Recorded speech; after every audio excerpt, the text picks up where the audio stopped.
Туркменистан стал лидером международного шахматного турнира «Ашхабад-2025».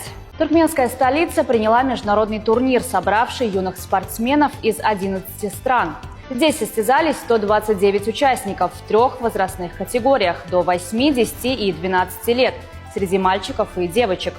Турнир включал соревнования по рапиду и блицу. По итогам турнира национальная команда Туркменистана уверенно заняла первое место в общекомандном медальном зачете, завоевав 19 наград – 7 золотых, 6 серебряных и 6 бронзовых медалей. На втором месте сборная Узбекистана, в активе которой 7 медалей. Третье место у команды Казахстана, также с 7 медалями, но уступившей только по количеству золотых наград.